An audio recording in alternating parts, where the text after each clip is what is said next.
Long COVID cases are being recorded by GPs, according to analysis of digital GP records across England.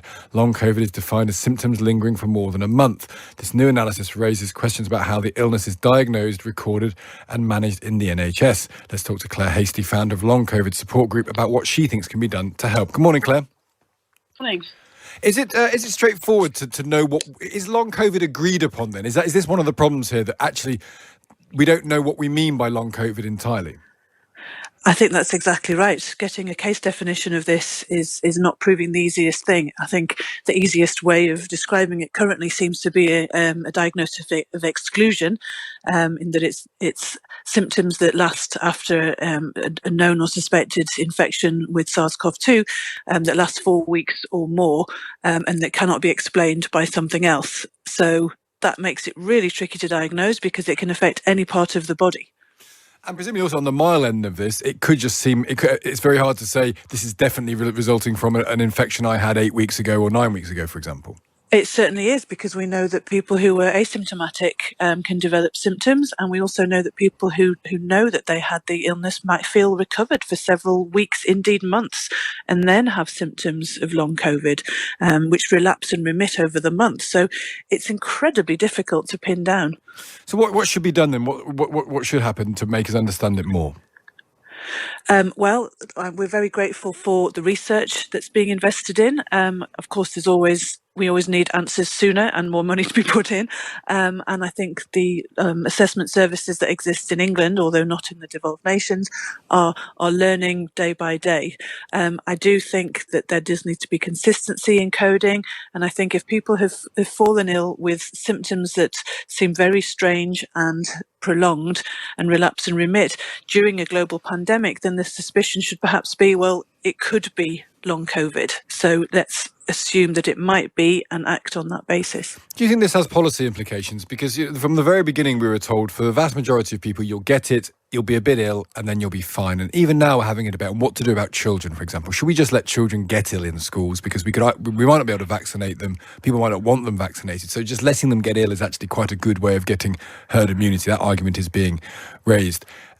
If we understood long COVID more, would we have to have different policy proposals for how we deal with coronavirus generally? I'm sure we would, and I'm absolutely horrified at the thought that that might be what's going on. We know that children are being vaccinated in many countries. There's around 8 million children have been vaccinated in the US alone. Lots of countries in Europe and Israel are also vaccinating their young people. We know that vaccination gives a better, stronger immunity than natural infection. Two of my 3 children suffer 15, 16 months on every 3 or 4 weeks. In fact, I've got one off today. He was off yesterday. He was off last week. His twin brother was off last week with recurring issues. I have several friends whose children have been severely, life-changingly incapacitated by long COVID. We have a sister group, Long COVID Kids, and the stories in there are heartbreaking. So we know that 7 or 8% of children who are infected, according to ONS data, have symptoms for 5 weeks or more. We know that tens of thousands of children are affected by this. So it's not true that children don't get it. We could be putting in place far stronger mitigations. We need to get masks back in schools. We need ventilation. We need clean air. We need border control. There's so many things we could be doing. And if we can't control it while we've got some measures in place, then I don't know what hope we've got if we relax measures.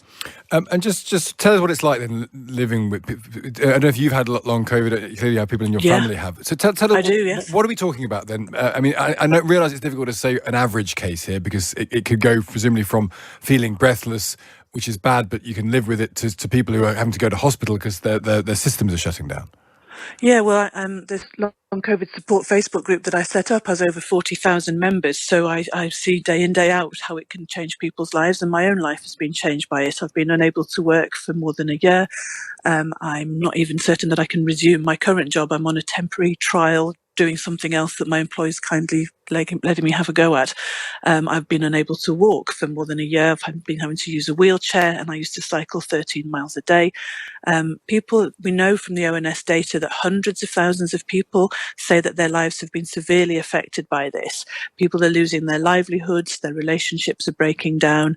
It is life-changing. We don't know if we'll recover, when we'll recover, and how fully we'll recover, and also what might come back to haunt us in later life. Are we more susceptible to other conditions like strokes or heart disease or Alzheimer's or whatever it might be? So to let something like this run rife when we know that it's dangerous enough to kill people and maim people and disable people, when we know there are vaccinations that have been proven safe in many countries for children as well as adults, and we know there are measures that we could be doing that other countries have been doing, it seems incredible to me. And we know that other countries that are pursuing a vaccine-only policy against this are not succeeding.